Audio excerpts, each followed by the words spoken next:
Good afternoon. Actually, good morning. Is it still morning yet? No, good afternoon. It's 12 o'clock. Can you hear me okay? Everybody good? So, well, let me do this first. Boa tarde, desculpa. Próxima vez, nós precisamos falar só no português, tá? So it's not going to be the next time. It's going to be right now. No. So for people who don't speak Portuguese as badly as I do, what I said is next time we have a conversation, we'll have to speak totally in Portuguese. I'm not prepared to speak because here's the problem. When I speak totally in Portuguese, I have to speak on a subject that I'm very familiar with because my vocabulary is still growing, and I don't have a wide enough vocabulary to talk about something as complicated as what we're doing now. Actually, speaking of just life in Brazil, hold on a second. Let me turn my fan on. I'm a little hot. Hold on one second. Introduce yourself. Tell them who you are and all that other good stuff. Hello, guys. I am Bia Moremi. I am the owner of Brafica Viagens, which is travel agency focused on Black people and Black culture around the world and here in Brazil. So if you want to know Brazil and get in touch with the blackness that we have around here, remembering that we are the second largest Black population in the world, and we are the biggest Black population out of Africa. So if you want to come here, you can call to my company, and then we prepare all the experience for you to know Brazil through the eyes of Black people. And I also organize group trips to go and visit other countries like South Africa, Paris, Portugal, Ghana, Morocco, and stuff like that. But right now, there's nothing going on pretty much because Brazil is facing our worst time at this pandemic end of the world. And and right now we are here waiting this process to over and then to come back traveling. This is my website. It's brand new. I changed all the website and now it's really, really cute and nice to see.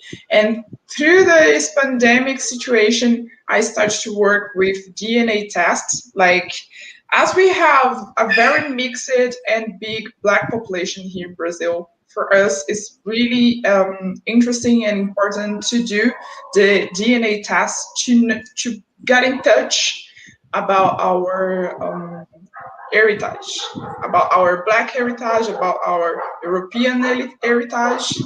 Oh, hello, Alton. I miss you very much. No, Tia Bia. and you can see also like where we were in the media. We had already been at Folha de São Paulo, which is the biggest newspaper in Brazil, and that's it. Thank you for having me, Yusef. Well, you're always welcome.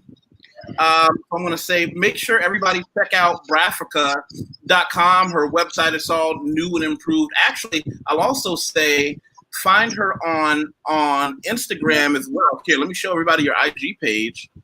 Yeah, ooh. And you know what? Like right now, my website, you can choose it in Portuguese or it's in English. So if you are just an English speaking person, you can navigate through the website like quite cool without missing anything. And this is our Instagram page. So yeah, right now we are talking a lot about things that stop people traveling. For example, fears that stop people traveling. And I'm doing like a IGTV series. So every week I upload a video talking about a specific fear about traveling. And people over here in Brazil are not really used to travel a lot alone. And especially women, when they have this desire to travel alone, they like face a wall of fears. And I'm talking to them, I'm creating content about this fears. So when we can traveling, all of them gonna be a little bit more comfortable about doing this investment to their life, like traveling alone for the first time. So everybody here, Yeah. everybody here, you know, we're going to do a couple quick things on house cleaning. We're going to get into the meat, but I want to ask any of the questions that we have in the section right now. Here's the thing. Everybody knows this. This channel has grown tremendously, and I want to say thank you to everybody who's done that. Make sure you like. This is how the channel gets so many new people, how we've, you know, really blown past my expectations, and I love you all for it. So we got a couple of quick questions, and that's what hold it down. Brother Alton and his family, you know, we've all hung out together, eaten together, traveled together. We love that guy. We have Chief in Salvador. How you doing, Vladimir? So let's do this. We got two quick questions first. One is Natty Baller 2007 said, is Brazil still on, is Sao Paulo specifically still on lockdown? Now, here's the thing about Sao Paulo. Sao Paulo is very specifically this enormous city, and it has lots of sections. It's 4 times bigger than New York. To the best of my knowledge, right now, Sao Paulo will be on lockdown from now until the 11th. And for those who don't know, the way Sao Paulo works, we don't have a like stay in your house quarantine. The way the government does it, I think, is pretty clever. They just make sure the only businesses that can be open are, of course, hospitals, pharmacies, grocery stores, and of course, people, one goes in, one goes out. And restaurants can be open, but they can only deliver food, or you can pick it up curbside service. Now, I'll tell you why that's clever. They just make sure you have no place to congregate as a group. The different things I've read, and I might have to do a separate video on this, the different videos that I've read, they talked about how the numbers are starting to go down, so we may be past the point, but I think we're going to stick this way until probably the 11th, because Brazil wants to just, A, make sure we don't actually break any of America's records for how bad things have gotten, and B, people are taking it seriously here, you know? Did you have anything you wanted to add into that about the lockdown, Bia? You're on mute.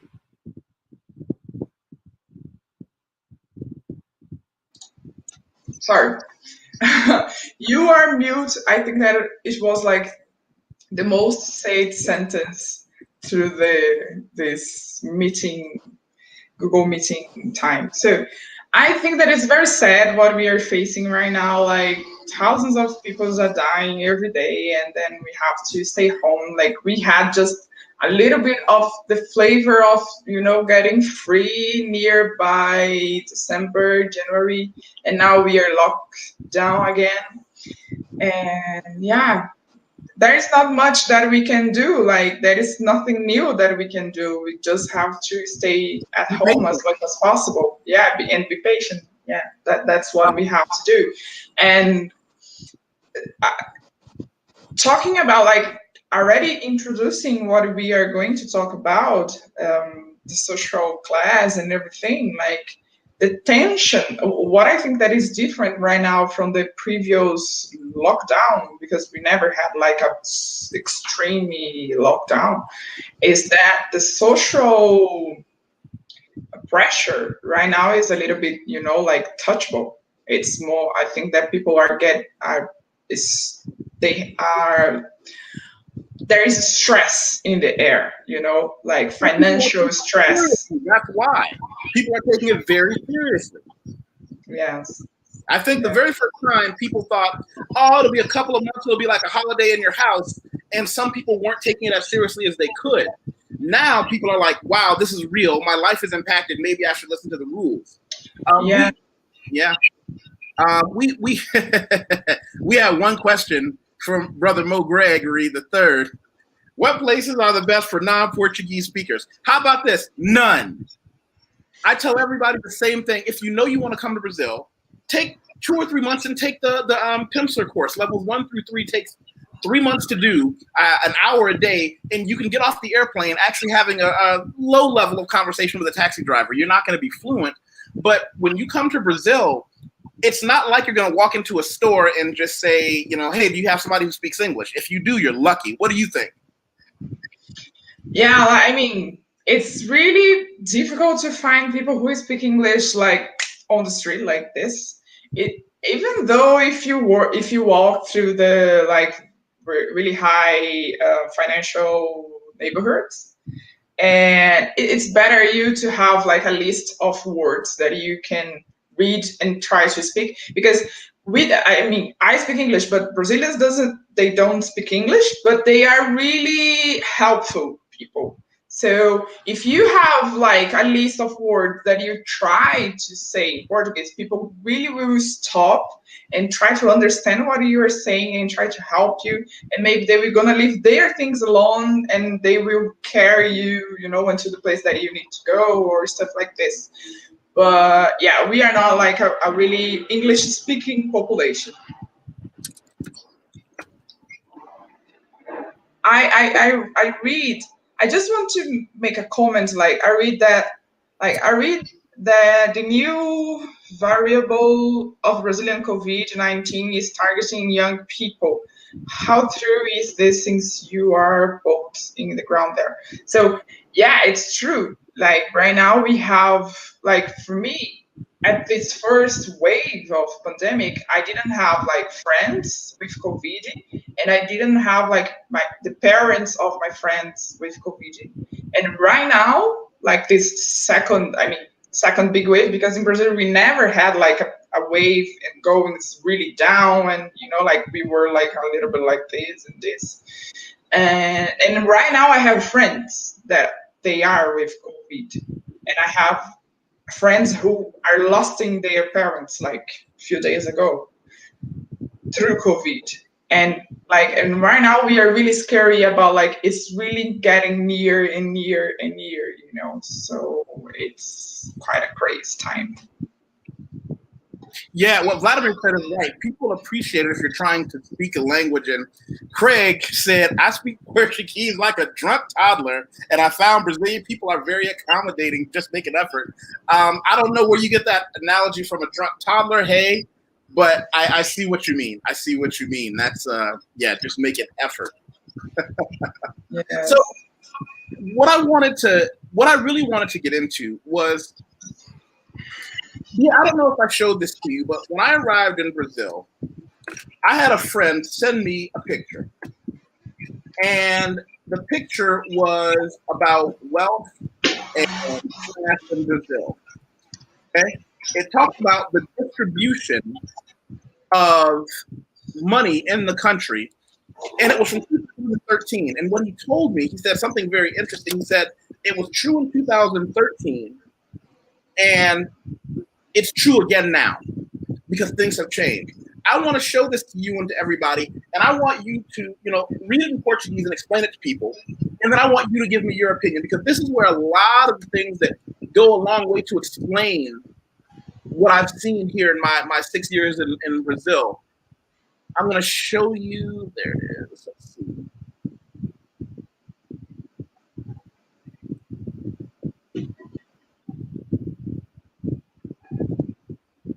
Yeah. Can you explain this to them? Yes, I do. Yeah, like to understand this kind of pyramid, you have to understand a little bit the history of Brazil. So we were the last country in the world that had the end of the slavery time. And after ending the slavery losses, we did nothing to help. We did nothing to help that black population, to getting a good wealth, getting a good kind of way to build their life. Like we didn't have field. How can I say field transference? Like give them field to. You would say transference of wealth, or try to stabilize them economically. Yes. In the United States, we had about 10 quality years, and somebody can argue with me. I'd like Craig's opinion on this. We had Reconstruction in the United States. The United States went through a period where there was a concerted effort by a significant number of people, even though it wasn't the majority of Americans, to help Black people to not be poor. We had quite a few people who wrote long articles that you can still find on the internet by white academics and white economists that talked about how, one, slavery made a lot of poor white people, but a lot of white people didn't know that at the time. And two, that if we only have, that a country cannot get any more prosperous than its lowest class of people. So even white people who have a lot will have more if they let Black people have more, because they can support the upper classes. Yeah. But racism doesn't make sense. Yeah, but here the white people who had a lot of money, they didn't think about it and what they did. So you have thousands and thousands and thousands of Black people, because we were the country who must receive slavery, and we were the country, and we are the country who keeps this slavery economy going as longer as possible. And after that, like, besides of helping Black people to get a way to build their own lives, they bring more white immigrants. So they bring Italians, they bring Spanish, they bring Portuguese people to mix with the Black people. And they thought that in 30 years wouldn't be more Black Brazilians, wouldn't be more Black people, because like these white immigrants were going to lighter the Brazilian skin people. And if you think about it, like the concentration of wealth is keep it in their hands, like in the white and very small amounts of hands, and there is still nowadays.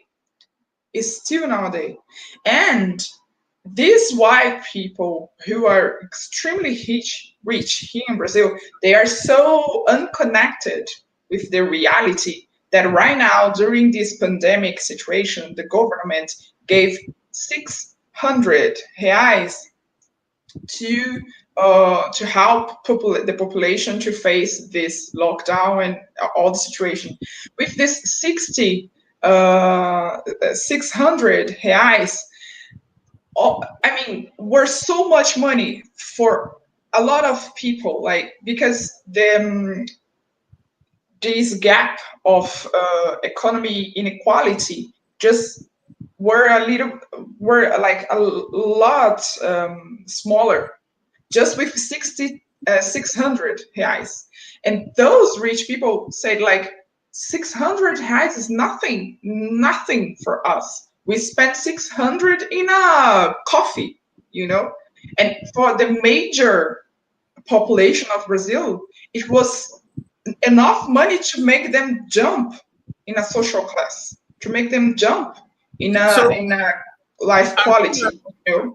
I want to give people a perspective.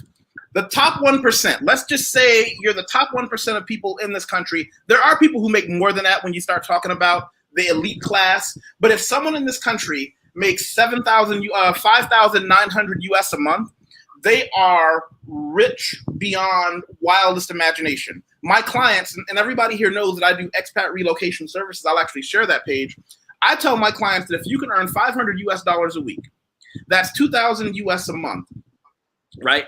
2,000 US dollars per month comes to a grand total in Brazilian reais of 11,500 reais. That means you would live in as a top 5%er.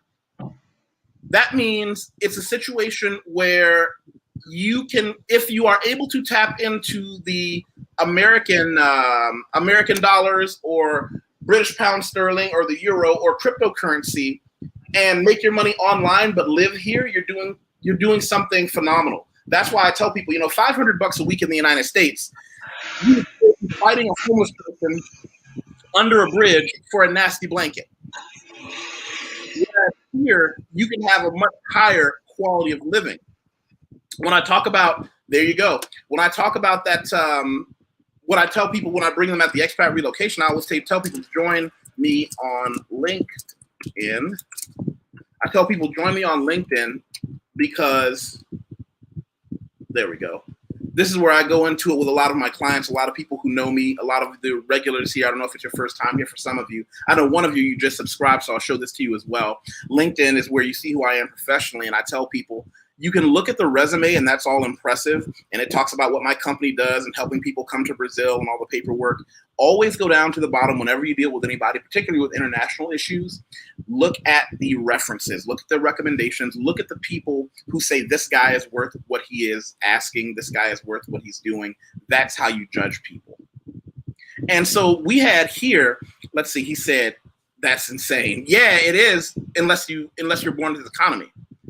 And that's what I meant. 500. Look, Mo Greg, you know, $500 a week in the United States, you are dirt poor. Like $500 a week, that's not even rent in most major cities for a tiny apartment. Now, Neil St. James asked a question.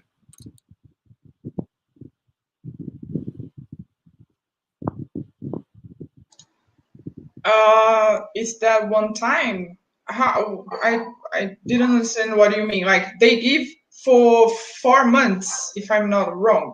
Like, so each month they give them 6,000 reais, 600 reais. And it was for 4 months. So this gap of equality in Brazil during the pandemic, during this breakdown last year, were smaller. So even though this government is completely crazy and really far right, they would say like, we did the biggest upgrade in social distance and economic distance in this country. And that's true. Just by transferring, just by giving this 600 reais per person. And if you were like a single mother, you would receive the double. And right now we don't have it. We don't have it anymore. Like it finished in December. So the last money transfer in Brazil were December. And now like people are facing hunger again, you know, because what we have to think is you cannot just give them this amount of money when they are not where they cannot build for themselves to keep receiving that money without government help. So it's really unfair to, I mean, obviously the government had to do this transfer, but they had to keep doing that until people can get work, until people can get like go outside and truly work and build this kind of money for themselves, because it's really crazy what is going on, you know. It's really, yeah. And I don't know how, and what makes me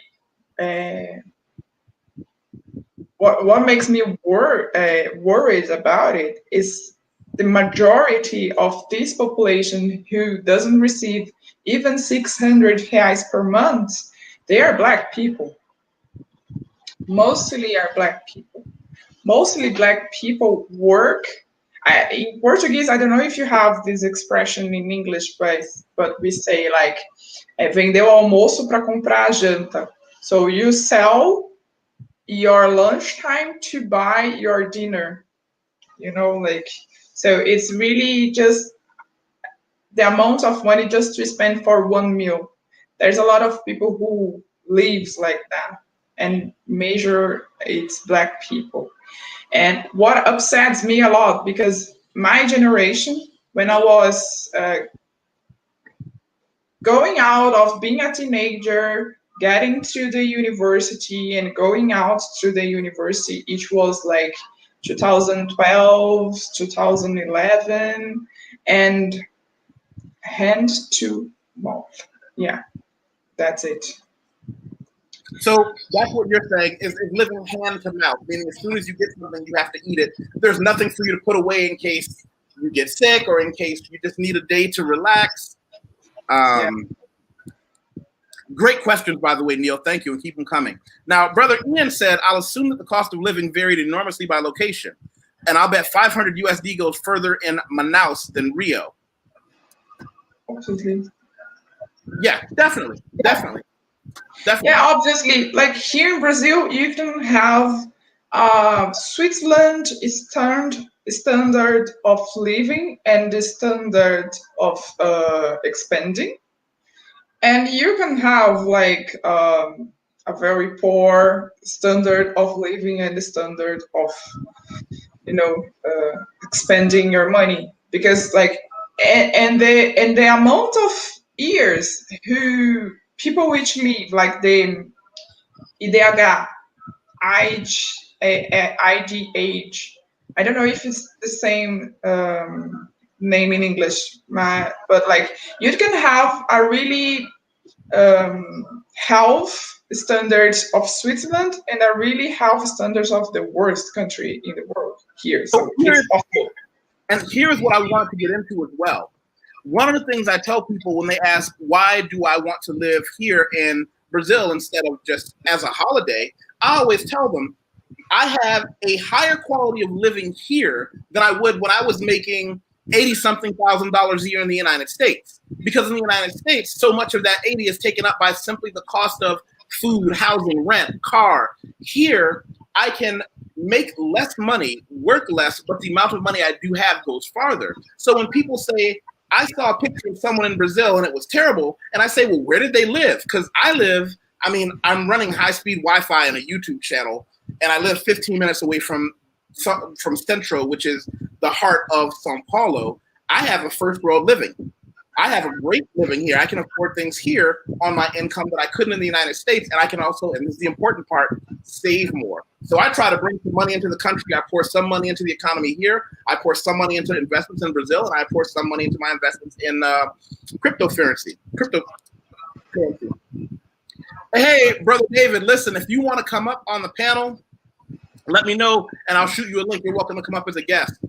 Dave is down by, he's just outside of Rio. We just had a conversation about some land that he bought there. What I want to show everybody is this, and this is something that I need you to help me understand, because maybe it's not as simple as I think it is, but there's an article here called Social Classes in Brazil, okay? So, as we go down, we'll just look at the last paragraph, okay? This last paragraph, it says, and I'm just going to start by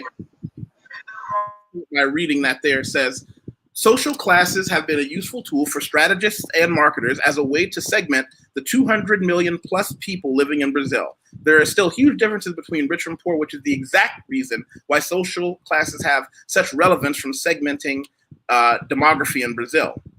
There are several different concepts of social classes in Brazil, but one that is most widely adopted by the market classifies society as A to E. This definition is based overall on a household's gross monthly income as follows. Okay, Class A, above 16,000, and I'm just going to say 16. I'm going to do some quick math here on the computer for you guys. BRLNUSD. So just to get the range, we'll say anybody that makes over $2,800 is considered a Class A in the standards of this reporting by economists. Class B is half that. Class C is half of that. Class D and E are both half of that. Now, what I always tell people, and Bia, I want your opinion. This is what I tell people. There is no middle class in Brazil. I say there is no middle class in Brazil, and what I believe is this. In the United States, we have one restaurant that a guy who's making $20,000 a year is going to eat at. There's a different restaurant for a guy who's making 25. There's a different restaurant for a guy who's making 30. There's a different restaurant for a guy who's making 40. And we have so many different levels that I, as a guy who was making $80-something thousand a year in Las Vegas, would never be seated at a restaurant next to a guy who's making $100,000 because there's 2 or 3 different levels between us. Now, in Brazil, I think there are so few levels that one of the things that happens is that once you break over that Class B, you're in the same room with people that you would have never been in the room with in so many other countries because there are so few levels that once you jump into even over the halfway point, you're way, way, way over the top. And that's what I believe has been happening. And I'll always give the example of, are you familiar with the restaurant Coco Bamboo? You're muted, by the way. Yes. Yes. Okay. So you've eaten at Coco Bamboo, right? So let's show people what. Now keep in mind, my friends and I, we will go here, and when we go in, this is how people dress there. When my friends and I go, listen, everybody knows, once I decided to work for myself when I was 37, I'm wearing a tank top, jeans, and white shell-toed Adidas all day because I don't work for anybody else. So we would go there, in Adidas and tank tops, and they would look at us and they would just be so offended, not that we were wearing white shell-toed Adidas and tank tops, but that for us, it wasn't this huge event. Because I'm sitting next to a guy who works twice as hard as I do, owns a company, and for him, that's a place that he can only go on a special occasion. That's where I think the biggest difference in class jumps is there is no middle. There is no in between. You either really have it or you don't have it at all. Feel free to tell your opinion. I think that I disagree. Okay. I think that I disagree because, like, for example, if you think about, like, that's what I was about to say. Like, when I was getting to the university and getting out and started to look for a job, it was 2012 to 2011, and on that time we had like a mass of class C. It's not like class C. We had a mass of class D going to class C. And the class C, like, we could afford to travel abroad. We could afford to buy a house. We could afford to buy a car. So this was the time that Lula were the guy, like Obama said, like, he's the guy, and all the commodities were going really well, and Brazil were doing really well, like, economic. And we had this movement from people who, please put that page again, like social class, and when you have like the monthly amount of money. Got it. Please.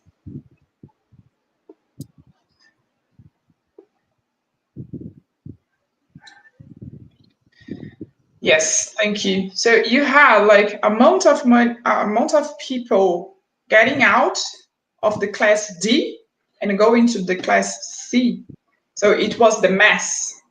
So, and a lot of Black people did this upgrade during this commodity good period. And after that, like, after a few years in this movement, we start to get down, and then we have like all the political problems, all the financial problems and everything, and we are getting down and just down from that time. And that's what I think, like, we had a middle class, and we are losing this middle class right now. And that's why we have a government such as we have right now, because this class D who became class C, and then start, like, after 2 years being class C, after 2 years traveling to Disney, traveling to Europe, after, like, dreaming about having stuff in their house who they bought it in Miami, and please remember, like, in Miami, Brazilians were the population who must spend money there. So it wasn't that time who class D became class C. And then the class A and B started to complain that the airports became just a bus station, because normal people, regular people, were affording to get an airplane to go to see their parents in the Northeast, to go to Disney, to go to Europe. But after 2 years or 3 years living this kind of life, like having the flavor of being wealth, not rich, but wealth, they start to get down and they start to get angry about it. They start to get angry with the current government about it. And then they start to lose. And then from there to now, we're just losing. Because I am using my life and my family as an example, you know. So and like who came from D to C and now it's losing and it's getting near to class D again, they are completely angry about. So wait. I understand that you're saying that things are dropping, but what I don't understand is if you don't agree with what I said for the way things are right now. I agree things are dropping, but doesn't that reinforce my position that there is no more middle class, at least in 2021? I'm not sure if I understood your point, but with the cocoa bamboo example, I understood that you're saying like if you are class B, you are already going to the same place as class A, and if you are class C, you don't go to that place. I'm not sure. Yeah. Okay. Yes. That's true. That's true. Because I mean, that's true, but I think that just being class C, people sometimes want to try and, you know, like, let me see what they eat, let me see what the class A drink, let me go there. And then we go there being us. And then it starts this conflict. I don't mean that it is something that they do once in a while. I mean when it becomes normal. I know, true. It's not normal. Like, it's not normal. It's not normal. Like for us who are class C, we can sometimes afford like a Mother's Day, Christmas, or something like this. We go to the very, I forgot the word, fancy restaurants, but it's not like every month, you know. Or you say, if you want to be fancy, you say upscale. Upscale. And yes, but I mean, there is place. For example, did you know Alex Atala? No. No, he is like a worldwide famous chef. He's the Brazilian chef, Alex Atala, and he's really famous. His restaurant is really well. What's the name of his restaurant? Dom.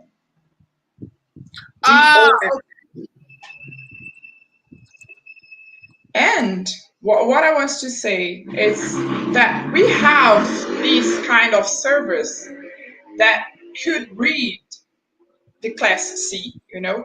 For example, we are not as expensive as a class A restaurant, but we still have an energy, atmosphere of class A and B. But the price of the food, the price of the stuff, it's class C, you know. So, for example, Alex Atala is one of those examples because like he wants people to go to the restaurant and stuff like that. Michael Sullivan just made a great statement. He said the problem is we all have to agree on what middle class is, what poverty is, what wealth is. There is no standard definition. All right, Michael, here's what I'll tell you is the way I look at it. And this doesn't just come from a layman. This comes from someone who has lived in 15 countries. I had a career as a financial professional that I retired from at 37. Here's what I look at. I consider someone at the very least a have. If we only go with the big haves and have-nots, if you are able to save more than 10% of your income consistently, and that's before paying bills, if you have 6 months of all your living expenses already saved up, that's more than just gas, electric, and rent. That means if you spend, $500 a week on going out, then you have to have that included. If you spend $200 a week on your girl, that's included as well. You have to have all that saved up for at least 6 months, and you're able to consistently save more than 10% of your income. I would say that's a middle class living because you're not someone living hand to mouth. That's my definition. I think the harder thing, and Vladimir said this, you have to define using both ends of the spectrum. I'm having a difficult time defining what poor is. Because if we only go with poor as a place to live and food, that's much harder. Because people can still have a place to live and food, but still not have anything. Now, I think that your definition of middle class, it's not what middle class here in Brazil is. So tell me. Yeah, just it's not. It's not. It's not because thousands of reasons. Like, for example, Brazilians, they are not. It's not natural for them to have financial education, so we don't really think about saving money. And this upgrade, it's like, for example, if you look at that numbers again, it's not possible to pay your rent, to spend money enjoying your boyfriend and traveling, and pay all the stuff that you have, and then and still save money, with that class C amount of money. It's not possible. If you live here in São Paulo, I mean, like, obviously, if I live in Manaus, in Amazonia, it's going to be completely different. But even though it's middle class, you know what I mean? And but I would like to middle class being the way you see it, but it's not. So you're telling me that you don't believe that. Well, let me back up. I need to think before I say this. Sorry? Hold on a second. I'm just going to mute you while I'm thinking out loud. The middle class here is not a group of people who are able to save money in investments and save up enough money for their rent in the future.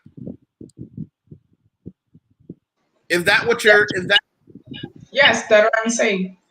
Sometimes because yes, that absolutely that's what I'm saying. And right now that we have that's really interesting because if you are middle class, you want everything. You want a new car, like you want a car. You want to live in a better place, like you want a television. You want Nike to put on your feet. You want to go to a nice restaurant. You want a lot of things, and just you want to travel to Disney. You want a lot, and just after having all this pleasure that money can buy, and then you saw like your entire life people having this kind of pleasure, and you don't. Then you can go there and just after having all this pleasure that you're gonna think like, okay, right now I'm save some money for I don't know what, like for my retirement, to make a bigger trip or whatever, to make some investment. And we don't have that kind of thought, and we didn't have time to build this kind of approach with the money that was like brand new in our lives.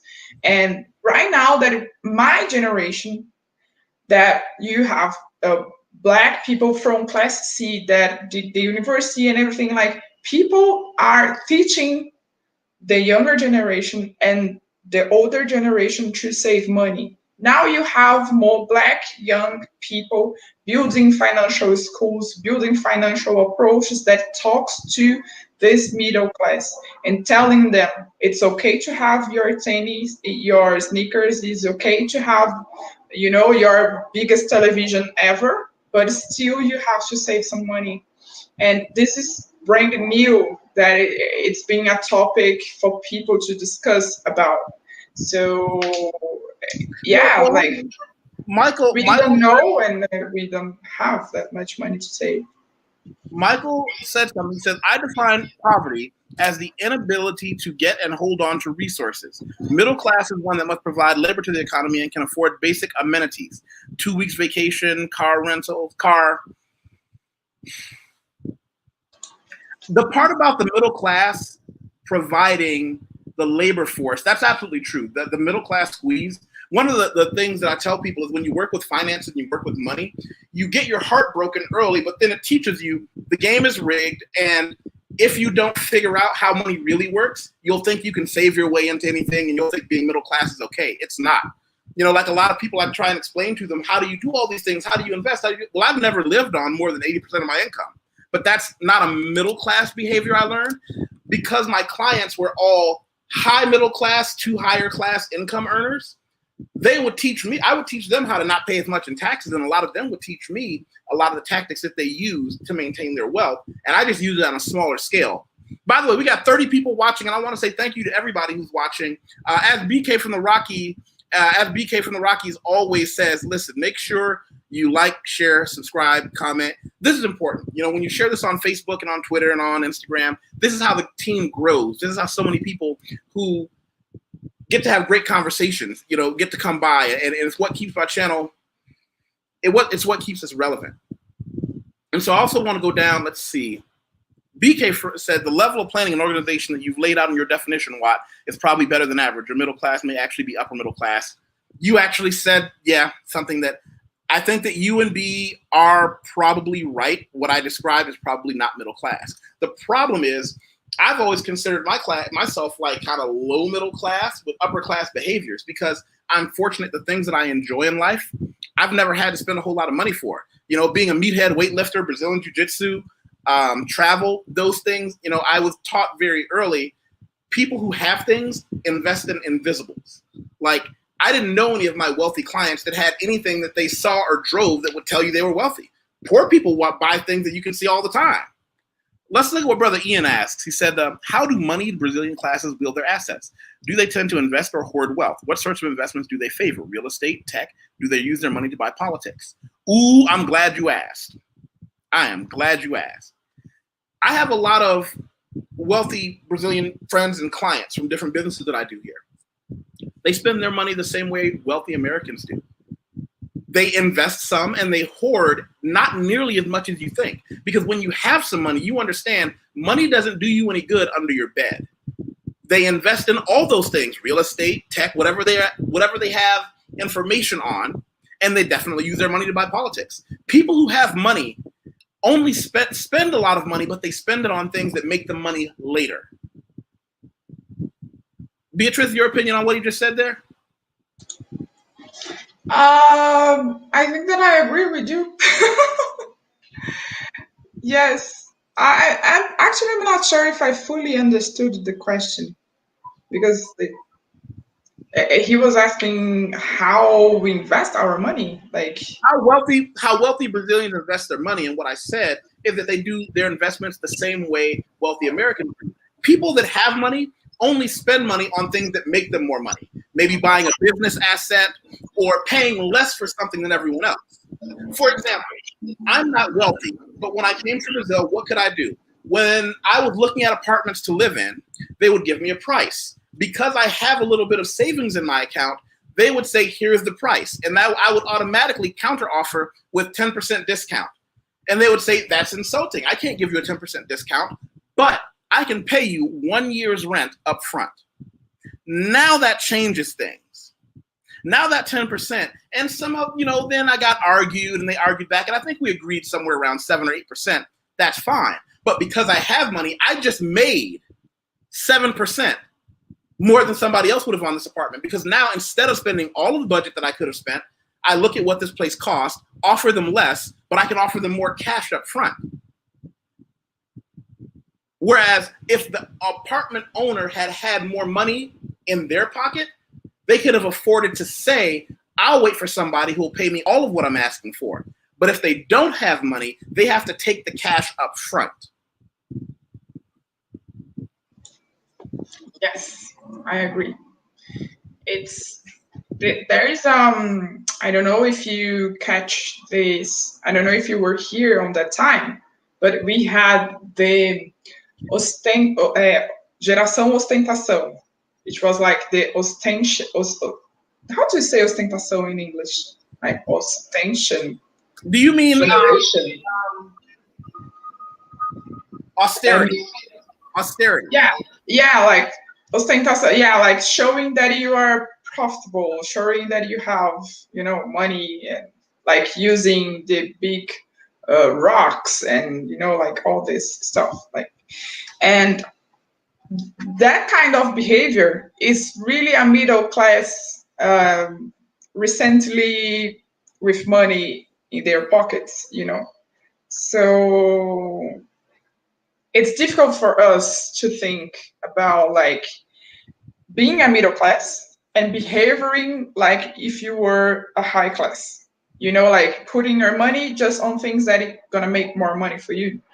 And like doing all this game with your money to work for you.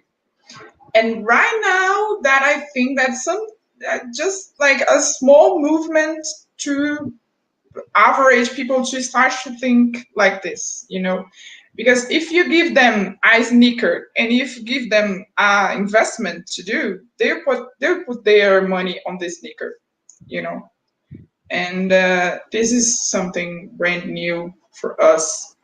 And yeah, I think that we didn't have time, because it's really struggling as well to say to a guy, like to a teenager who has his first job, and say, that sneaker, that Nike that you dream.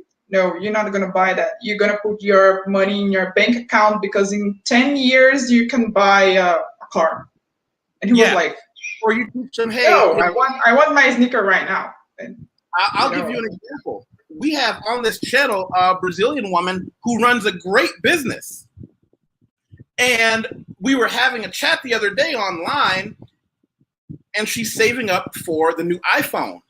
And I looked at the price of the iPhone, and my heart fell out of my chest. For everybody who knows me, I run Samsung Galaxy phones, mid-price phones, period. I remember talking to her, and I said, well, hold on, let me show you something. And I showed her part of my cryptocurrency portfolio and how, just going into a couple of different ones, that money over a period of time. And she looked at me like I had just told her that I was going to stab her in the face. It was like, why would I not? Why would I not get the iPhone? But the iPhone, you could get a great phone like a Samsung phone or any other phone that's really good, just like an iPhone, and then put like half that money in the investment. But that wasn't even a conversation. And I've had that conversation with Brazilians, Americans, relatives I had. Brother Alton King asked a great question. He said, is there an equivalent term phrase for Alice? Asset limited, income constrained, employed in Brazil. This is to frame economic equality in the United States and could be useful elsewhere, which I agree. And I'm going to read people what this website said, United for Alice. It says, for far too many families, the cost of living outpaces what they earn. These households struggle to manage even their most basic needs, including housing, food, transportation, childcare, healthcare, and necessary technology. When funds run short, cash-strapped households are forced to make impossible choices, such as deciding between quality childcare or paying rent, filling a prescription for medicine, or fixing the car. These short-term decisions have long-term consequences for not only Alice families, but for all of us. Now, that's how we determine how that's defined in the United States. Is there an equal thing for that? If there is, I don't know. Because technically, they're not poor. According to the United States poverty level, they're not poor. I don't know. I never heard about Alice, and I don't think that we have such organization right now. I don't think. Yeah. And he goes on to say, a lot of Alice's are poor. They lack upward mobility, highly vulnerable to catastrophic disruptions like COVID, easily set back by a single event with cascading effects and lack time to be future focused. What he said is right. I knew a lot of people who had cash money coming in all the time from their businesses. When COVID hit and their businesses went down, they didn't know how to handle it because the money that they were making, they were spending all of it. They didn't understand the balance between spending on your business and saving. and it kept them in a situation where to the government they had enough money, but in reality they really didn't. And that's Yes. Yes, like for example, me, I was really lucky having a financial education since I was very little. And my family, they have this financial education, so we could manage some difficult times just the way I'm managing right now, because I'm just here and doing all this stuff because I have my savings, and that's how I manage. But it's not the standard, you know, like we were the dot outside of the curve, you know. And I don't know if this Alice is a private organization or if it's a government organization or classification, but here we don't have this, like we don't have. And what is starting to happen, but in a very small scale, is people like myself starting to talk about financial education to poor people and to, you know, like this middle class or near middle class, and start to talk to them. It's okay to have your sneakers, but it's still save some 30 reais, some 40 reais if you can. And it's very sad what we are facing right now here, because I already had this conversation with Yusef. It was supposed for us to be growing, you know, like to be building stuff, to be giving back to the country all the good stuff that we could face and we could know when we were younger, you know, when we were traveling through the world, when we were studying in other universities, when our president were the guy. And we accumulated enough of knowledge and desires, and it was the point of us to giving back to the community, to giving back to the country, all these developments. And we are still giving back, like I am giving back, and all those people, they are giving back. So, but we are struggling to give back, you know, because all the knowledge that I had traveling around the world, like going to China, going to Hungary, going to Germany, and I could like just keep that for me, and I could take my chemical CV and put it out in my arm and look for a job again. But I don't want. I want to give back. I want more people to have the experience that I had. But we are struggling to give it back, and shouldn't be, you know. So it's really, that's the problem. But look at what Uncle Adumia said. He said there's the difference between financially free and being in the middle class. He is. I agree. But here's what I would like. I'd like for him to go into more detail about that, please. And BK from the Rockies, he asked the big one. It brings up another question: can the poor become financially free if they are poor? I have a hard time with that question, and I will tell you why. I don't know anybody who went from blue collar, middle class or lower middle class to financial stability without someone from the outside coming in and showing them. Or in the United States, we call it giving them the game. If I hadn't taken a career in the financial business, I would have no idea about any of this. I would have never traveled the world as much as I have. I would never be financially secure. I would never have my own businesses because, like Michael Sullivan said here, I am an American public education product, and at no time do I remember learning about how money works. We are in the same boat, Michael. None of the things that helped me understand money came from any part of my education from childhood through, through graduating. But I think that it's a method, keeping us without knowing how to manage our money, how to make our money become more money. It's a strategy to them. They want us to be ignorant about it. Like this 1% of the richest population, they want us to be ignorant about it. And I think that it's not, it's not from nothing that we are where we are. Like these systems works to keep things unequal. They works to keep, like it's a strategy. It's not by and unfortunately we are here. No, like because for example, there is something that is becoming more. It's becoming less taboo to talk about, for example, Africa to ask for reparation from Europe, for example. Can you imagine if the Black population here in Brazil ask the government for reparation? Can you imagine if I ask the government from my grandmother to give me the money equivalent of how much she works for free in slavery time? And I'm not telling like my grandmother. I'm telling like my grandmother, like 2-3 generations maximum.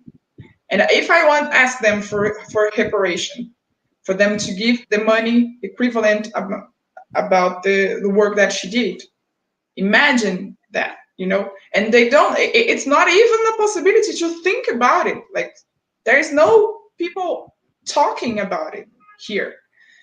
So they want to keep, You just said, my grandmother, who was alive until she was 90, 91, no, 101, and she was loose until about her 90s. My grandmother knew slaves. People think it was a long time ago. My grandmother knew slaves. When she was a child, she knew people that were slaves, that grew up as slaves. It wasn't that far along.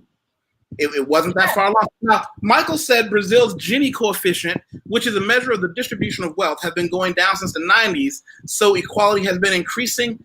Ooh, let's take a look at that. Let's take a look at that, because I don't know if, let's see. I'm going to put that on the screen for everybody.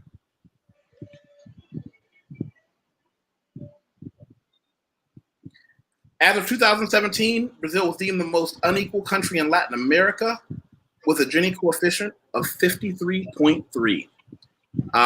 That's, yeah, I mean, and I'll even go as far as giving you guys the entire chart.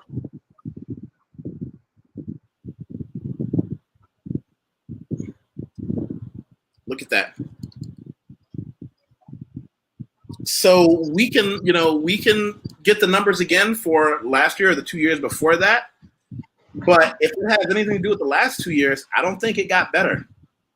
If I'm wrong, Michael, if I'm wrong, I want you to please, post a link so that you can show me. And like Brother Mo Gregory said, being poor is very expensive. Good point. Yeah. Yes. Look, I have a friend who just sent me, like, I'm not sure, I don't think he is watching, but he sent me, like, for the first time, a CD from the US. You're gonna pay reparation for slavery, and the title of the newspaper is like Ending Brazil. I'm gonna send it to you right now. Great, send it to me and I'll pop it on screen. Yes, that we're really on time. Yeah, it's very expensive to be poor in Brazil, and like the tax that we pay, it's heavier in the products to poor people consume more, which is food, average food. So, like, for example, we are crazy for rice and beans, and the tax about this average food is bigger than if you go to a restaurant, for example. So poor people pay more tax than the rich. Yeah, that's true. That's capitalism. And Brent, don't forget, before you do your Gini research, you owe me research you said on the Black Expats in Brazil website. So let's see. I'm going to show you guys what she just sent me.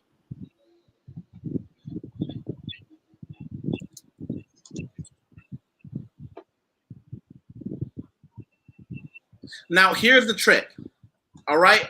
I'm going to cheat and I'm going to translate this page into English so that you can help us understand it. And of course, no translation is perfect. This is just going to give us a little bit of an insight. Matter of fact, I'm going to put it in the chat for everybody who wants to see it as well. For the first time, a city in the USA will pay reparations for slavery. Is it? Yeah, it's in Brazil. Black Lives Matter poster.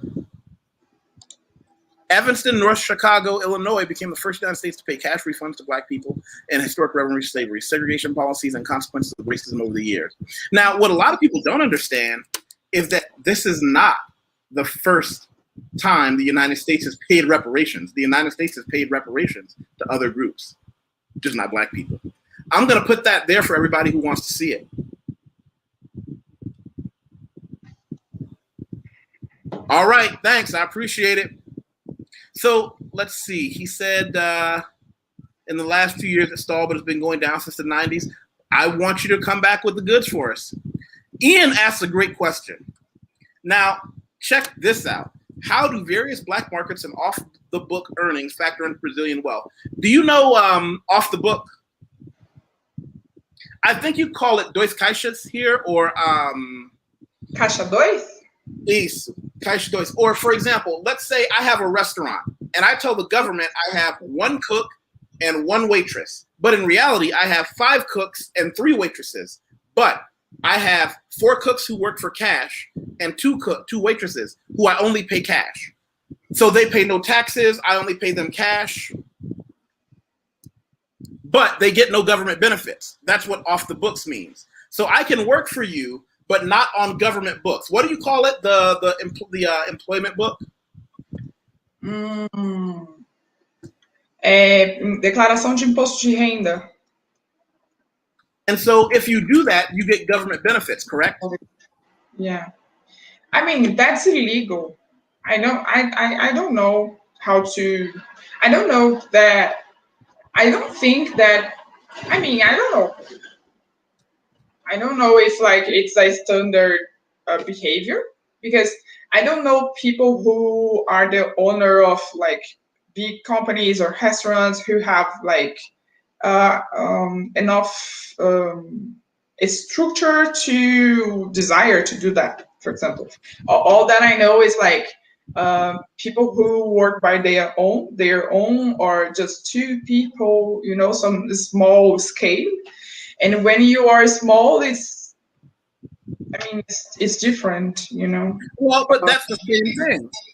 I still think that's the same thing. Even if you're a small operation selling, you're selling bottles of water and brushes on the downtown by the subway, it's still a business, even if it's not a big business, but you are paying no taxes. I believe, I read somewhere, I don't have the stats. I'm going to come back with the stats. If anybody watching can give me a link, I would appreciate it. I read that something like 80% of Brazil has some form of off-the-books work. When we think of employment, we think of giant companies, but most Brazilians don't work for a giant company. Yeah, yes. There is a topic who I don't know how to contribute. I'm sorry.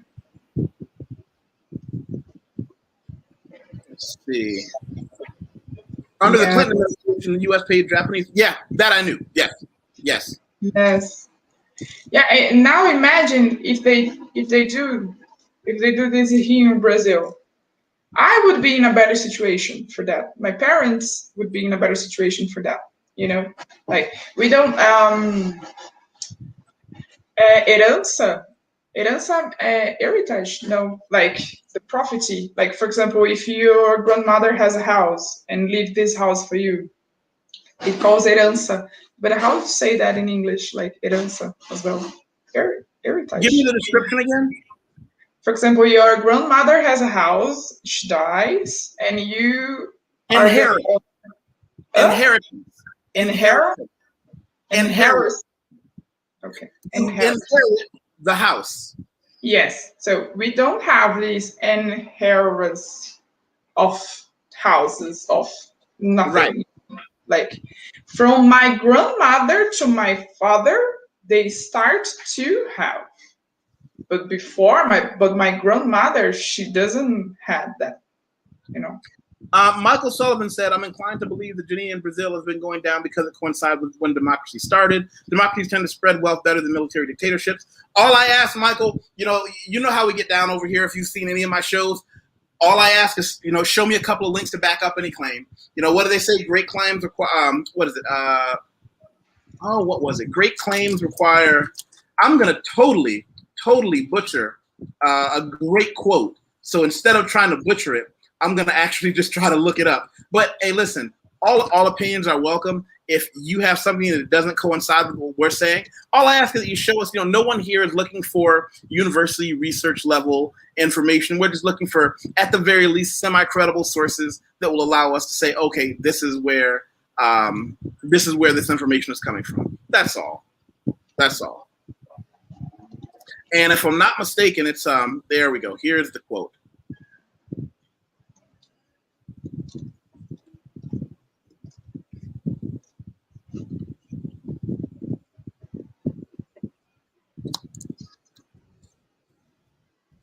That's one of the most famous quotes of any researcher or scientist. It was done by Carl Sagan. It's called the Sagan Standard.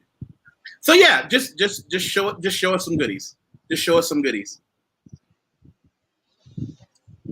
Is Brazil primarily a cash economy? Bia, what do you think? I would say yes, but yeah, not. Yeah, I would say yes.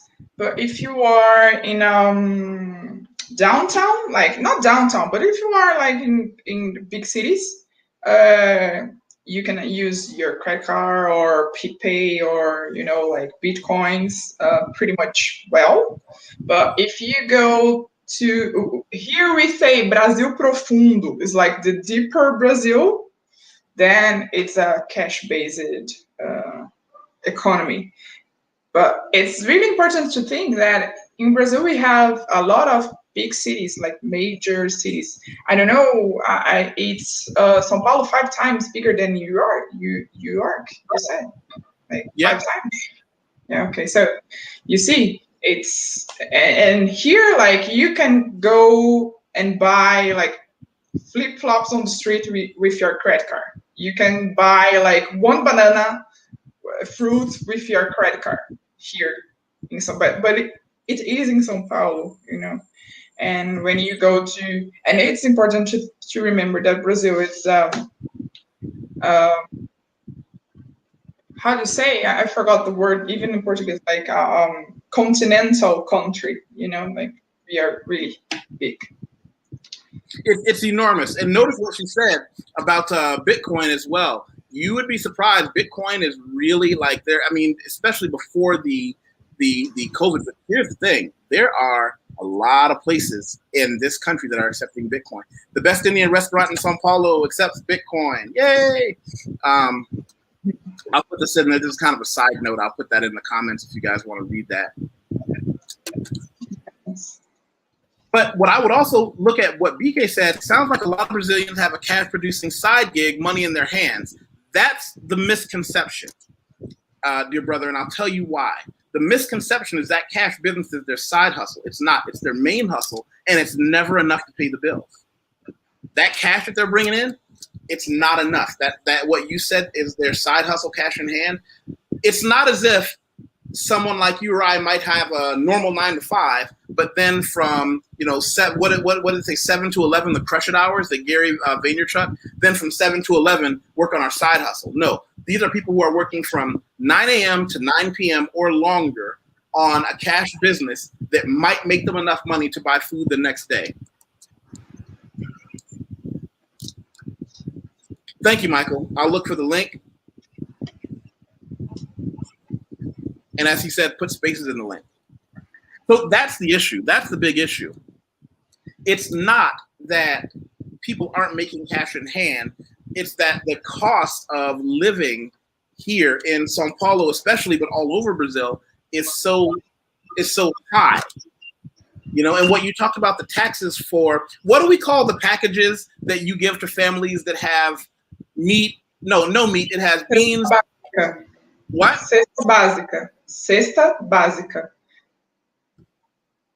I'm gonna explain. I'm gonna put the Like picture. a basic Explain this to basket. them. Sorry? Can you explain the concept to them? Cesta básica? Yeah, like cesta básica. Cesta is basket, and basic is so it's basic food inside of this box. And then we have like a standard price of this cesta básica. So if you go to the grocery shop, besides of going and catching the stuff, like each stuff, you can buy just that box that comes with already planned kinds of food, which is basic food. So you have oil, you have rice, beans, you have like milk, you have sugar, you have like salt, you have some like basic food. That's why it calls like basic basket. And this price is like a reference price. And you usually when you see economists saying, so they say like the price of a basic basket, it's getting higher and higher, which means that the food that poor people eat is getting higher and higher, because this kind of basic basket works for like middle class and lower class. And as much higher class you are, less of those basic foods you eat, because you're gonna eat in restaurants, or you're gonna eat like French food or stuff like this, French cuisine or stuff like this, And this is like some borderline to understand if the price of the food it's higher or lower, if it's a good. So the things in a basic basket, what we would say, the things that are in the basic basket are what would basically stop you from dying. There is no luxury food here. You have lots of rice, cereal, grain, beans, a little bit of oil, a little bit of farinha. Some of them might have a small package of cookies, but it's not going to really make a huge difference. Brent asked an interesting question. I want your opinion on this.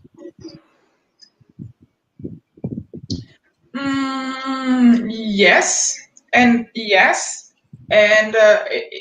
like here in Brazil, for example, we have they say it's micro individual entrepreneur, which I mean, for example, I am.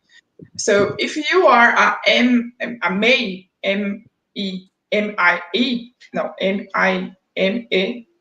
sorry.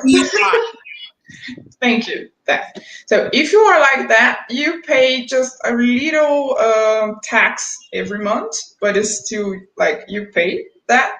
But if you want to have, if I want to have a partnership, if I want to have an employer or something like this, then I have to pay a major, thank you.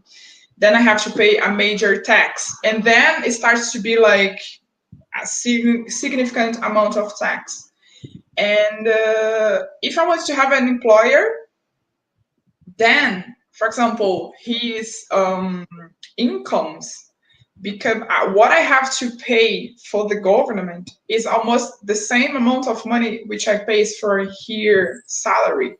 So, for example, if I pay for you as a salary 4,000 reais per month, I also pay to the government another 4,000. So for my company, you cost 8,000 a month, and this is a lot. This is a lot of money. But to make this part of money that goes to the government smaller, they say that we have to take out a lot of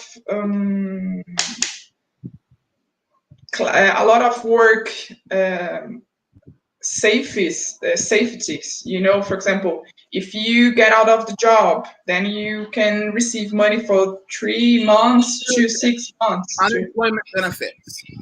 Yes, thank you. Benefits. Yeah, employment benefits, and this is something really, you know, like create a lot of tension when you talk about, because obviously the entrepreneurs want less tax, but the employers doesn't want to lose their benefits, and yeah, and it's something difficult to, A you lot know, of my clients that I bring here from the United States, I encourage them to, we go through and get them in a small business license as well and teach them how to pay. I think it's like 50 reais a month in taxes, or but it gives them the legal leeway to do some business here in Brazil and get them a CNPJ. And that's something I teach a lot of my clients. Also, a lot of my clients that have larger businesses that are Brazilians, a lot of them almost cry because they want to expand their business, but they can't, because the price of new people and the price of taxes is so high for them that they can't get away. Yes. So that's why I make a lot of people thinking about growing or not growing their company, because like you have a roof, and when you become that roof, if you want to cross that roof, like you have to pay 3 times, 4 times more tax than if you just live by this roof, you know. So that's why people really want to, they really stop and think about like, it's good or not good for me to grow in my business or just to keep the way it is. Yeah. So here's what I also want to say. I want to take, you know, we're having a very serious discussion, but I also want to take a minute and point out somebody who just stopped by, brother Taylor Made Dreams. Taylor Made Dreams runs an amazing YouTube channel. He's in the Dominican Republic, and I want everybody to make it a point to stop by his shop and take a look, because you know, you might want to catch him in the morning, because sometime by the afternoon, after he's had a couple, he gets a little less pleasant for people with soft ears. But I will tell everybody this: he tells people the way it is, and he's one of the people who, like me, he's a huge advocate of, you have 3 choices. You can either accept the problems in the United States as they are, right, and don't fight back, or fight the government, which is going to get you dead, or just leave. His option was he took his toys and left and has an amazing life for it. He just did a great video on people, he called it strip much club mentality. We're not going to get into it here, but he did a very interesting discussion on people going to other countries and then going on the internet and flashing all their money and then getting robbed. That's hilarious. That's hilarious. There you go. BK said it. So now here's something interesting. Ian asked, do the high taxes promote tax evasion and corruption in Brazil, and are the high taxes in effect corruption themselves? Okay, that's a... Bia, do you want to go first? You know what? I'm feeling myself as a CNN journalist, you know, something like that. It's funny. Are the high tax in fact corruption themselves? Yes. You know what? Because what a major Brazilian population says is that, like, we pay thousands of tax, but we don't see this money coming back for us in, you know, like clean streets, safety places, good parks, good, you know, like a good quality of life. We always say, like, we pay thousands of, because when I went to Germany, for example, I saw that we pay a lot of taxes. Like in Switzerland, it's really high, the amount of tax. But all the time, you see that money coming back. You see people cleaning the street. You see people rebuilding the street. You see, you know, like you really feel that there is some care about the place where you live.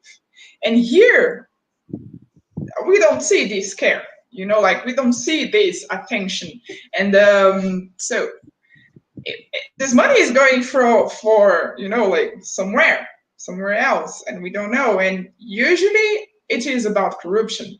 Usually it is about like getting people like a little amount of white men's rich. And yeah, that's it. I think that's where we talk about that classism again, is that the people who already understand how money works through capitalism, that's the United States or here,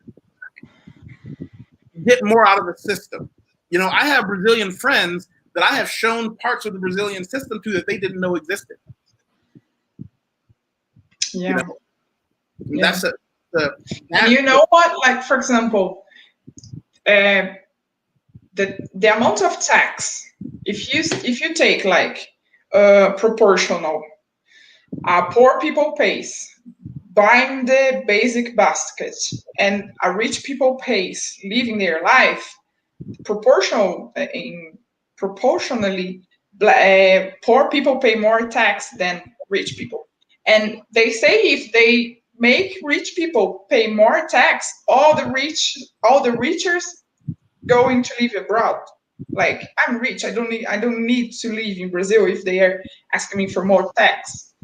And they also use the same kind of thought to bigger companies. So, for example, for Samsung to have a fabric here in Brazil, we don't have to tax them too much, because otherwise they go to another country. So, you know, like, and poor people who doesn't have this choice to stay or to go out, they put more tax on us. And this is so, you know. But wait a minute, I think you just gave an example on a large scale of what I said on a small scale, talking about my apartment. If you don't give me a discount, I can go anyplace else. Because if I'm going to pay this amount of money in the United States or the United Kingdom, I'll come to Brazil if I can pay this amount. But if I have to pay this amount, why shouldn't I go to China, UK, USA, things like that? You know, if my money was only going to go as far, well, there are different issues for Black Americans traveling. But that's the problem that they have. And as we keep going back and forth on that one issue, that I have the biggest problem answering that question is it possible for someone born not, let's not even say rich or poor, but is it possible for someone born that was not born into financial education to get enough to be out of it? Can you become financially poor? It's just bring a reality show. It's so difficult. It's so difficult. Because we don't have much of self-made men, you know, like this self-made woman or self-made man. Like, we don't have that much of histories about, like, for example, you know Magalu. I believe that you know Magalu. You know Maria Luisa. Mm-hmm. She is like, right now, she's the biggest entrepreneur. Like, she's the biggest voice of self-made person. And but you know, like, there's not 100 of her. There's not thousands of her. You know, giving us the example of how to grow your company and be like a multinational company. Being a self-made woman, like being poor and then start to grow your business. We don't have this acknowledged. And so if you are poor and you want to become like rich, you can be a football player, you can be a musician, or you can win like the BBB, which is a reality show, like really weird. I think that is weird, but it's a reality show. Or try to have your own company, but it's like the last probability that. But here's the problem. Here's the problem. Owning your own business is the consistent way to do it. It's the most effective way. I don't care if all you do is sell hot dogs in the corner. If you own it, you have a chance. And by the way, I don't keep wanting to say rich. I just mean get to the point where you can do those two things. Save 10% of your salary, and you have a little bit of money for 6 months of income if you need it. Now, Brother Brent Allen said Keynesian economics disagrees with you. And I said, listen, the door is open if you want to join, Link, because, I don't want to discuss that in the comments. I'd actually like to, yeah. So let's do this. Ian said there's a Keynesian. You know what? This is something I want him to discuss with you. It's his point to bring up, and it's something that we're going to talk about a lot about in theory versus in practice if he decides to join the team. So we're going to have that conversation. He's welcome to come up today or another day. We'll have to do it. Ian said there's a Brazilian expression that says money whitens. Does this explain how class and race tend to interact? With enough money, can black and brown people evade much racism in Brazil? Wait, I read a little bit slower than you. I'm sorry. I know, that's why I was waiting. Money whiteness is like having money makes your skin white. Say it again, please. He said that in Portuguese, he has heard that having money can make your skin white. Yes, absolutely. Yes. I think, yes, for example, we say that Neymar just acknowledged that he is black for a very few months ago in Europe, because he is rich but yes, money get people lighter and lighter, but at some point they will suffer. They will be, okay, I can go just until here. From here to there, I'm not considering a person good enough to be here, even though you are rich. So yeah, we have a lot of example from football players. As a black man became rich, he's going to marriage with a blonde girl. It's not even just white; it must be blonde, And and we have this because we were taught to desire the whiteness. We were myself. I usually say that I am the wrong result of this whiteness desire, because my dad is black, my mom is white, and I born looking like a black girl but with a lighter skin, but I'm still being black. So the systems, the government, want me to be fully white, but luckily I'm not. And these acknowledge that I am a black woman, and that I desire to be black is like a slap in the face of this system. So yeah, we were taught to desire to be white, which is different from the US. For example, here, if you are a mixed couple, better for you. I grow up listening to Bia, you should find a white husband, because then your children doesn't have a difficult handle hair like you have. Your children will gonna have a better hair than yours. So you should find a white man. So we are learned to desire this whiteness.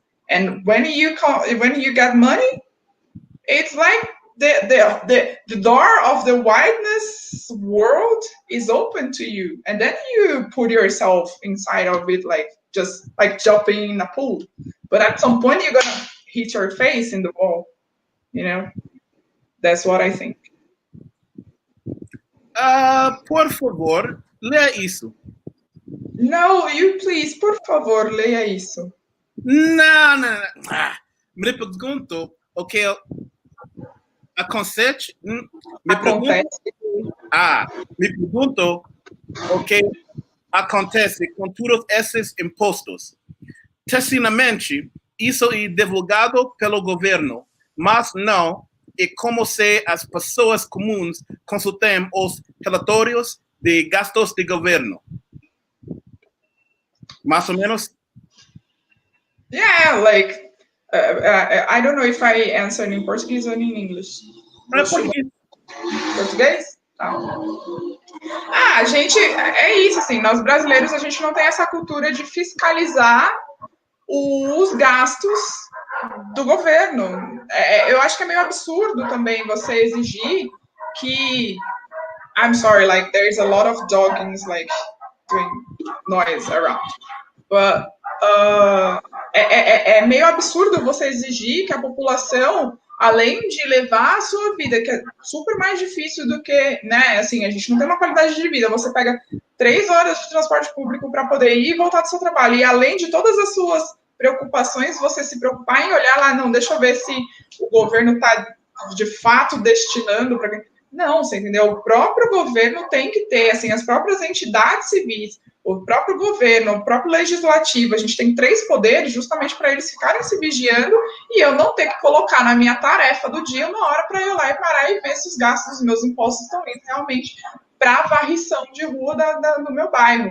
Então, assim, nós não temos essa cultura, eu acho meio absurdo, assim, né, querer implementar algum tipo de cultura de autofiscalização, mas com todo esse processo que teve da Lava Jato, não sei o quê, acabou ficando mais familiar essa coisa de entrar uma hora ou outra no site para ver, né, o transparência.com.gov, mas não é algo que nós brasileiros façamos de forma natural, e é muito essa coisa do que os impostos não estão voltando para a gente, é algo muito que você sente na hora que você sai da tua casa. Então você sai da tua casa, essa rua está sem varrer, sei lá, 3 dias, quantidade de gente morando na rua, sem assistência, sem nada, é enorme. E aí você sente que não está tendo investimento suficiente naquilo que te agride durante o seu dia a dia.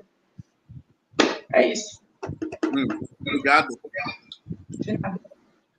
So Michael Sullivan, he said here, let's be honest about what wealth is. It's owning the labor of other people. So when you say give it away, be careful where it comes from. That's because what I believe Brent said is, does that mean so the issue is class more than bigotry? People want to keep their wealth and power versus give it away. I think I'm going to have to go with Michael on this one. When you say give it away, that's a very loaded statement because no one gives away. What you can do is give other people an opportunity to earn, but giving away wealth and power implies that it's there are only 2 options, that it's either keep it or give it away. What we're talking about is, and let's be clear, we're talking about capitalism. We're talking about a system in which every country has to identify a group of people that they can use as a labor base. Slavery is the most profitable trade in the history of human existence. I've read articles about gangs all over the world giving up cocaine because selling people is more profitable. When we talk about things like this, we have to be very clear that, and I'm going to do a different article on this, sometimes it's poverty and not race. But the intersection between race and poverty in countries, and we're only going to talk about the United States and Brazil, can't really be ignored. Those things cannot be ignored. It's one of those things that we have to realize is an issue and how we're going to have to deal with that. I think that if anything, we've opened up, and this is a good thing. I think we have more questions now to ask about the issues on classism in Brazil. And I want to be clear, one of the conversations that I'd like for you to be there with is gentrification of Brazil. Because as a lot of you know, here, I'm going to put something on the screen. I run a Patreon group. My Patreon group is, and I tell people all the time, follow me on Patreon. Less fun talk, more money talk. The Patreon group is almost exclusively about business. And one of the things we talk about is how can we take advantage of living in different places to make better, financial decisions depending on where we live. And I want to talk about the gentrification effect, because one of the things that I was very, very clearly asked, how do I feel I affect and the people that I bring to Brazil affect the overall health of the country, considering we're living in Brazil, making American money, even though we are investing in Brazil, buying Brazilian goods. Is the majority of our money going to stay in Brazil, or are we taking advantage of the global arbitrage and what effect that may have on us, particularly as Black people who understand what it's like to be on the lower end of the economic chain? And that's something that I'm going to talk about with some of the people here on the Patreon group. The Patreon group is for a lot of people who are serious about some of the things that probably wouldn't get a lot of airplay on YouTube. We talk a lot about business building practices, money building practices. We have a lot of professionals that come in and give us talks about everything from cryptocurrency to bootstrapping your own business.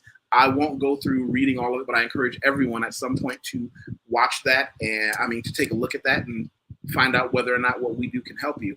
Also, you said something, Cicero. Listen, I want to be clear. Don't ever apologize about speaking Portuguese in a chat devoted to Brazil. Like, that's absurd. I run online groups that are meant for foreigners based in Brazil, and I've thrown people out of my group for saying, we should only speak English here. No, that's the wrong attitude. If anything, I'm glad that part of what I'm doing has been shared in Portuguese-speaking circles. Please share this with your friends. Tell them you got somebody who's struggling and I'm learning, and I want you to, I want you to tell them that I'm going slowly, but I'm going, and that I'm proud that you were able to really be a part of it. I'm glad that you felt comfortable enough to even share that in Portuguese. Thank you. The door is always open for you. That's something that I want to be very clear about. And also, Cicero, check this out. All about Brazil. I want you to share that. Share that with your friends on Facebook, WhatsApp. Put it in your WhatsApp groups too. Let's see what Brother Brent Allen said. I agree with Yusef that you can give people the opportunity to do things for a company. Unless I'm a slave trader, I don't own anybody. Well, you're absolutely right. Technically, unless you are a slave trader, you don't own anyone. However, we do have certain standards and practices in the economic system that we exist in, and the version of capitalism that we use, that put people in a situation to either starve or work for less than you will ever actually need to exist. BK from the Rockies, always on top of the game. Like, share, subscribe, or comment. I appreciate that. Let's see. It's more invest than give away. Give away and give back are code for buying influence and constituents and developing human capital for business expansion. I like that definition. I like that. Vladimir, who's practicing his Portuguese, he's going to have to come up and chat with us one day, said, the more we can learn. I agree. We open our brains more with other languages. I agree with globalism. I can hire people for less money to do the same job. With the internet, that's a viable option. I'm someone who has staff that covers different continents. And are any of them American? No, because I can pay them more money than they would make in their normal environment. Like, I hire Brazilians. I pay Brazilians a megaton more than they were going to make with their jobs, even after an education. But it's still less than I'll have to pay in the United States. American Brazilian, thanks for popping in again. I hope you're sharing this on Facebook and on WhatsApp and in all your groups on Twitter as well. Flimsy Nice, when are you going to come back and hang out with me? Woo! Yeah. I think this is probably one of the most fun conversations we've had. I don't know that we actually answered any questions, though. Did we? Did we answer any questions?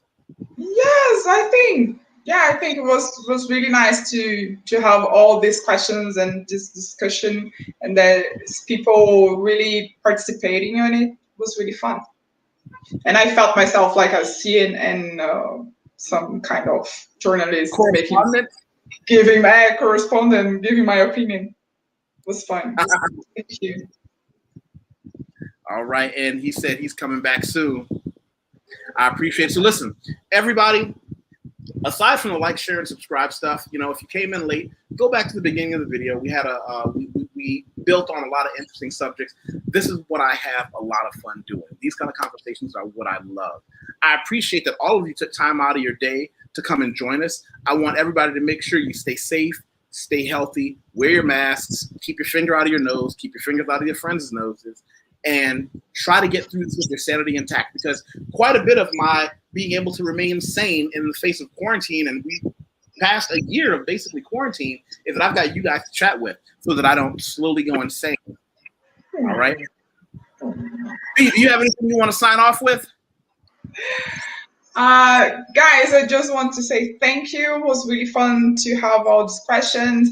I am really happy to feel that all this interesting in Brazil, and we are really nice person.